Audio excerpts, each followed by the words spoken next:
이번에 멕시코 테카테 지역을 다녀오면서 제가 느낀 것들을 우리 성도님들에게 말씀을 드리고자 합니다. 하나님을 만나고 난 후에 저는 예수님처럼 살아야겠다는 다짐을 하며 제 안에 기준을 세웠습니다. 그 기준은 10계명이었습니다. 매주 목사님의 설교를 들을 때마다 이 말씀대로 살아야지 하고 마음을 먹었지만 현실에 안주하고 눈앞에 있는 일들을 처리하는 데 바빠 기도는 점점 줄어들었고 제 안에는 이 정도면 됐지 하는 자만심이 자라기 시작했습니다. 그런 저에게 하나님은 멕시코 단기 선교라는 기회를 주셨고 제 마음에는 갈등이 일기 시작했습니다. 기존처럼 VBS 형식이면 아이들에게 좋겠지, 좋은 추억이 되겠구나 라는 기대와 함께 하지만 나는 아직 예수님을 만난 지 1년밖에 되지 않았는데 내가 전도를 잘할 수 있을까 하는 두려움이 공존했습니다. 그 생각들은 저를 계속 망설이게 만들었습니다.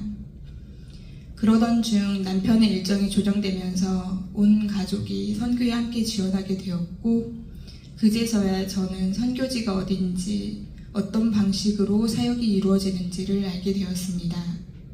축허전도, 노방전도라는 생소한 단어들에 두려움이 앞섰고 나는 스페인어도 못하고 전도의 경험도 없고 이런 건 언어의 능력이 있는 사람이 해야 되는 거 아닌가, 아이들을 데리고 치안이 불안한 지역을 잘 다녀올 수 있을까 하는 불안함이 커져갔습니다.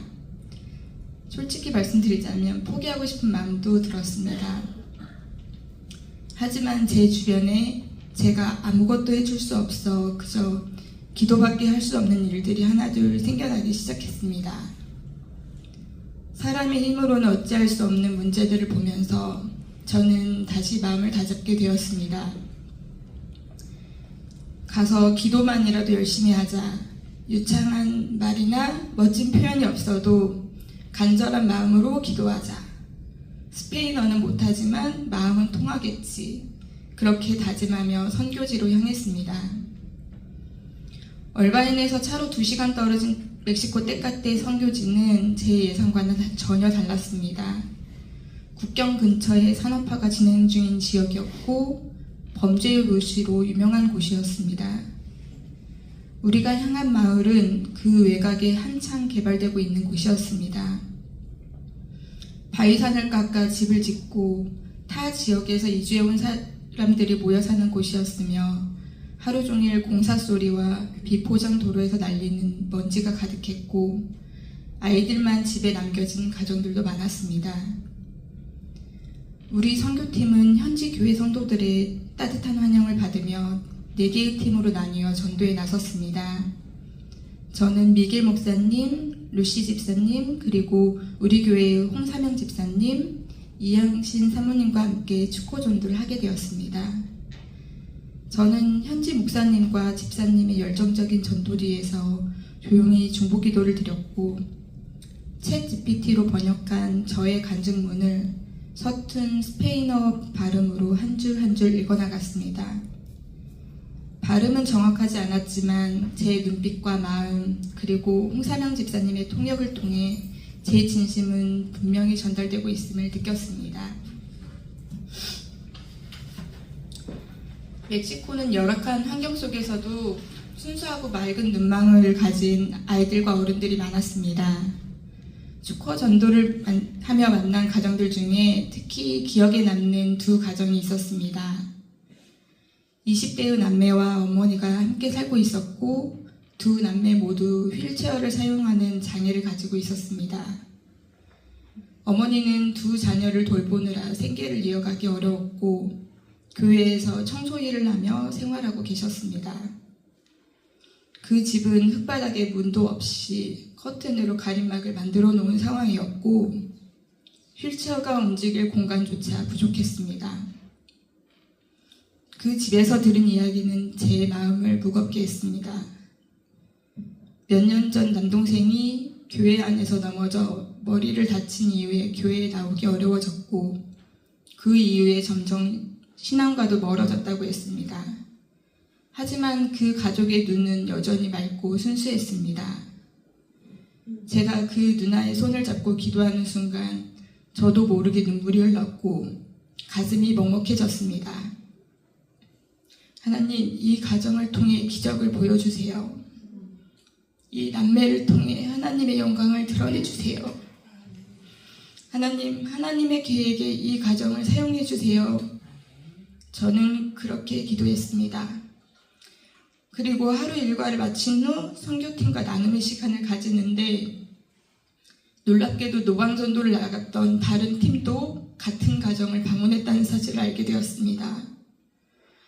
저는 하나님께서 그 가정을 얼마나 사랑하시고 큰 관심을 가지고 계신지, 얼마나 급하셨으면 2번이나 선교팀을 보내신 것인지 하나님의 깊은 계획이었음이 느꼈습니다. 그리고 최근 수술을 마친 자매님 댁을 방문했습니다. 교회의 도움으로 병원에 다녀오셨고 열악한 의료 환경 속에서도 수술을 받을 수 있었던 경험을 간증해 주셨습니다. 힘든 와중에 만난 천사 이야기는 제게 큰 울림이 되었고 제가 누리고 있는 일상과 건강에 대해 감사하게 되는 시간이었습니다. 저는 제 삶에서 하나님을 만나기 전까지의 방황, 그리고 하나님의 경고를 무시했던 지난 시간을 고백하며 우리가 하나님이 계시기에 더 이상 외롭지 않다고 전했습니다.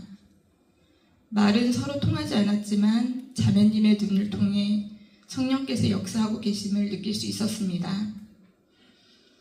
처음 해본 축허전도였고 처음 만나는 사람들, 낯선 환경, 모든 것이 낯설었지만 분명했던 것은 하나님은 그곳에서 일하고 계셨고 우리를 통해 그분의 일을 하고 계셨다는 것입니다.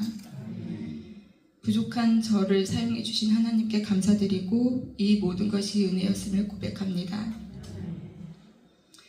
축호 전도를 끝내고 돌아온 현지 교회는 동네의 사랑방이었습니다. 아이들이 오고 가고 저녁이나 간식을 같이 나누어 먹는 사랑과 정이 있는 공간이어서 저는 교회가 살아있음을 한 번 더 보게 되었습니다. 하지만 제가 본 현지 교회의 시설은 참으로 안타까웠습니다. 선교 후원금이 생길 때마다 조금씩 공간을 공사하면서 확장해 나가고 있었기에 교회 통로 한쪽에는 공사용 자재와 공구들이 그대로 놓여 있었고 녹슬어 떨어져 나간 철문들은 아이들이 다칠 위험이 있어 보였습니다. 특히 저는 어린 자녀들과 함께 간 선교였기에 더욱 민감하게 안전과 건강을 살피게 되었고 그런 마음은 선교 일정 내내 저를 긴장하게 만들었습니다. 피로는 쌓여갔고 컨디션은 점점 나빠졌습니다. 선교의 마지막 날에는 몸도 마음도 지쳐 있었고 계속 예상하시던 시험이 저를 찾아왔습니다. 제가 꿈꾸던 선교 그리고 정탐의 여정이 기대했던 모습과는 다르다는 현실 속에서 모든 것이 버겁게 느껴졌습니다. 교회의 일을 잘하고 싶다는 마음으로 열심히 하려 했지만 뜻대로 되지 않는 순간마다 무너졌고 선교를 마친 후에는 오히려 마음이 더 괴로워졌습니다. 선교를 다녀온 후에 많은 분들이 은혜 많이 받으셨죠? 라고 물으셨지만 솔직히 그 질문에 선뜻 네 라고 대답하지 못했습니다. 시험 속에 있었기에 받은 은혜보다 아쉽고 속상한 감정들이 먼저 떠올랐기 때문입니다. 그러던 중 몸이 회복되고 주일을 지나며 하나둘 기억 속에 남겨진 은혜들이 다시 떠오르기 시작했습니다. 저 멀리 낮은 곳에서 일하고 계신 주님께서 나를 통해 하고 싶으셨던 일이 무엇이었을까? 그 순간 그 상황들이 내가 정말 그렇게 괴로워할 일이었을까? 이런 생각을 품고 있을 때 욥기를 읽게 되었습니다. 고난은 죄 때문인가라는 질문에 하나님의 영광을 드러내기 위함이라는 말씀이 깊이 다가왔습니다. 그리고 저는 그때 만났던 휠체어에 의지하던 남매를 위한 기도가 떠올랐습니다. 그 만남은 단지 선교지에서의 한 번의 기도로 끝나는 것이 아니라 그 그들을 위한 계속되는 기도를 하라는 하나님의 메시지가 아니었을까 생각합니다. 비록 시험도 있었고 지치고 흔들리는 순간도 있었지만 이번 선교를 통해 하나님께서는 분명히 저를 조금 더 단단하게 그리고 낮아지게 하셨습니다. 그리고 무엇보다 감사한 것은 제 자녀들이 이번 선교를 통해 누군가를 위해 기도하는 사람이 되었다는 사실입니다. 선교 기간 동안 다른 사람들을 위해 기도하는 모습들을 보고 듣고 또 직접 기도해 보면서 자신들이 가진 것에 감사할 줄 아는 마음이 자라났다는 것, 그것이야말로 제 아이들이 받은 가장 큰 은혜였습니다. 이번 정탐 선교를 통해 하나님께서 저를 어떻게 사용하실지 저는 아직 다 알 수 없습니다. 하지만 제가 하나님의 일하심을 눈으로 보고 마음으로 느끼고 이렇게 간증으로 나눌 수 있게 해주신 것만으로도 너무 감사합니다. 저를 사용해 주신 하나님께 진심으로 감사와 찬양을 올려드립니다. 그리고 혹시 선교를 앞두고 망설이고 계신 형제님, 자매님이 계시다면 저는 이렇게 말씀드리고 싶습니다. 한 번쯤은 꼭 가보시길 바랍니다. 정말 다녀올 만한 길입니다. 두려움과 부족함 속에서도 하나님께서 어떻게 역사하시는지를 몸으로 체험하게 되고 그 안에서 우리가 얼마나 작고 또 얼마나 귀하게 쓰임받는 존재인지를 알게 되는 귀한 시간이 될 것입니다. 이상 부족한 제 간증을 들어주셔서 감사합니다. 네.